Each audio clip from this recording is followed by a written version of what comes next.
El objetivo del presente video es trabajar las características fundamentales de la reseña científica. La reseña es una clase textual de larga tradición dentro del discurso científico, a diferencia de otras de aparición más reciente como el abstract, el póster científico, la guía de estudio o el proyecto de investigación. Debe su vigencia al hecho de que ofrece al estudioso de una disciplina una descripción breve y valorativa del contenido de una obra de aparición reciente. Sus principales características son el uso de un registro estándar, la presentación de la información de manera breve, clara y completa acerca de los aspectos más relevantes de la obra que reseña. También presenta un análisis objetivo y serio de la información del producto reseñado. Debe presentar datos de identificación de la obra y debe aparecer un juicio valorativo y crítico fundamentado con argumentos. La función principal de la reseña es informar, es decir, transmitir o recibir información según el punto de vista tomado en la interacción. Dicha información se refiere a un suceso nuevo que el reseñador considera relevante para el destinatario de la comunidad científica, como puede ser la publicación de un libro, un artículo de investigación, una revista, una monografía o una tesis doctoral. Esta relevancia puede provenir de tres factores. Uno es la proximidad temporal de la publicación. Otro son las cualidades del autor. Y por último, el tercer factor puede deberse a la importancia del tema que trata. A la función predominante de informar, en la reseña se subordina la de expresarse, la de comandar y la de contactar. La función de expresarse consiste en descargar afecto, presentarse a sí mismo y manifestar opinión interfuncionalmente. En todas las reseñas aparecen explícitamente las manifestaciones de opinión de los reseñadores, quienes emiten juicios de valor sobre la obra. Esa valoración suele estar fundada en lecturas de otras obras de los autores o de otros autores, recurso que hace que los reseñadores se presenten a sí mismos como eruditos en el tema, es decir, como miembros de la comunidad científica de su disciplina. La función expresiva se manifiesta mediante elecciones léxicas de adjetivos, tanto de valoración generalmente positiva como negativa. Por ejemplo, adjetivos de valoración positiva puede ser el autor más representativo, un notable representante, explica de manera espectacular, es una reedición totalmente pertinente, este libro es una referencia obligada, como a veces las negativas pueden ser, por ejemplo, el título es equívoco. La segunda función subordinada a la de informar es la de comandar, en la que el emisor, o sea el reseñador, a través del texto, intenta que el interlocutor haga algo. En la reseña, el reseñador presume que a partir de las opiniones emitidas por él sobre el valor de la obra reseñada, el lector se interesará por buscarla y leerla, o en caso contrario, decidirá no hacerlo. Por lo general se espera la primera conducta, que es normalmente lo más frecuente. Por último, se evidencia también en las reseñas la función de contactar, es decir, iniciar o mantener algún tipo de relación con el interlocutor a través del texto, ya que el reseñador intentará captar el interés del lector sobre sus opiniones acerca de la obra reseñada mediante descripciones precisas y argumentos válidos. En conclusión, como las funciones mantienen entre sí una relación de inclusión, en la reseña aparecen las cuatro, con el siguiente orden jerárquico. Informar es la más importante y subordinada a ellas, expresar, comandar y contactar. ¿Por qué decimos esto? Porque en la reseña el autor informa valorativamente sobre una obra publicada para que el lector tome una decisión con respecto a ella, para lo cual trata de sostener el interés en la lectura de sus opiniones. ¿Cuántas partes tiene la reseña científica? La reseña tiene 3 partes.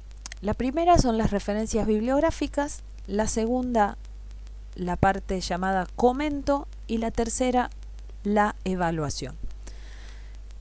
En la primera parte aparecen 2 subcategorías, el título y la presentación. En la parte título es donde aparecen el nombre del autor, el título de la obra, el lugar de edición, la fecha de publicación y la editorial que lo publica. En la parte de presentación se explica cuál es la lengua a la que está traducida la obra, a qué campo del saber pertenece y cuál es el nombre del traductor. En cuanto a la categoría comento, esta categoría contiene 2 subcategorías obligatorias, que son la fuente y los contenidos, y 4 subcategorías opcionales: propósitos de la obra o del autor, metodología, organización de la obra y antecedentes del autor. En esta subcategoría organización de la obra puede aparecer si ésta consta de un prólogo, de la cantidad de capítulos que posee, de la presencia de las conclusiones, si hay apéndices, si hay gráficos, fotografías, índices o mapas. Entre los antecedentes del autor se nombran las lenguas en las que publica, cuáles son los temas de su especialidad, si pertenece a asociaciones científicas y se mencionan sus obras anteriores. La tercera y última parte de la reseña es la evaluación, donde aparecen las críticas negativas o positivas. Si las críticas son negativas, normalmente se refieren a los aspectos débiles de la obra y se hacen sugerencias para corregir tales aspectos. Lo más frecuente es que la crítica sea positiva y se hable de los aportes de la obra y del autor a la disciplina, como así también del probable aporte de dicha obra a futuras investigaciones. En cuanto a los procedimientos utilizados, son 3: la explicación, la especificación y la fundamentación. La explicación se usa en general en 5 categorías: en los antecedentes del autor, en la organización de la obra, en las fuentes utilizadas, en el método de trabajo y en los contenidos que se tratan. La especificación aparece solamente en la presentación y en el propósito de la obra, que expresa el objetivo perseguido por el autor.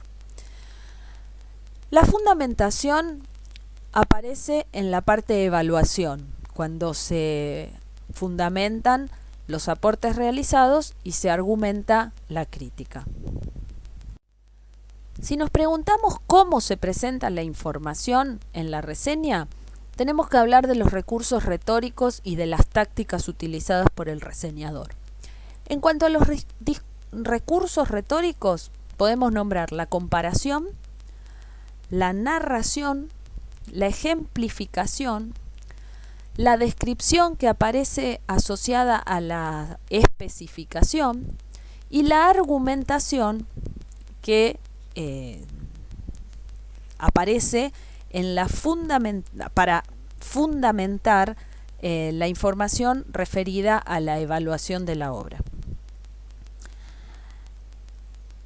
En el caso de la reseña, los autores emplean 2 tácticas particulares. Por una parte, hay una pretendida objetividad que está relacionada con la función predominantemente informativa que tiene la reseña, y por otra hay cierta sobrevaloración general de la obra vinculada con la función expresiva, que les permite manifestar valorativamente sobre la información proporcionada. Para conseguir la primera, o sea, la objetividad, el autor recurre a oraciones no marcadas, con adjetivos objetivos y con verbos en tercera persona. Estos verbos en tercera persona demuestran la función referencial de este género, donde lo importante es el tema que se trata y no el emisor ni el receptor. Por otro lado, la sobreevaluación se constata mediante la presencia de la abundante adjetivación, generalmente calificada como positiva o con connotación positiva. En cuanto a las formas estilísticas, o sea, al léxico que aparecen vocablos específicos de ciertos campos semánticos. Estos campos semánticos son los que tienen que ver con el libro, con el ámbito académico, con el autor y con la disciplina de la obra. Por ejemplo, relacionados con el libro tenemos diferentes manifestaciones del libro. Por ejemplo, livre, ouvrage, œuvre, collection, série, abrégé, appendice, publication, volume, édition, préface, prologue, épilogue, entre otras. Relacionadas con el ámbito académico tenemos chercheur, recherche, scientifique, connaissance, étude, source, concept, définition, travail, spécialiste, université, laboratoire, objectif, but, intention, etc. Relacionadas con el autor, auteur, spécialiste, écrivain, chercheur. Con la disciplina de la obra, mathématiques, algèbre, analyse, probabilité, statistique, géométrie, physique, chimie, génie, etc. También encontramos verbos presentativos y descriptivos como c'est, il s'agit de, on trouve, contient, consiste. Procedimientos gráficos de citas como las comillas o la letra cursiva. Y colocaciones, que son frases fijas que podemos reconocer en los géneros discursivos. La reseña presenta, por ejemplo, la colocación cet ouvrage s'adresse, cet ouvrage présente, ce livre expose, cette publication a pour but, etc. Bueno, les agradezco que hayan visto el video y nos vemos en el próximo encuentro Zoom. Hasta pronto.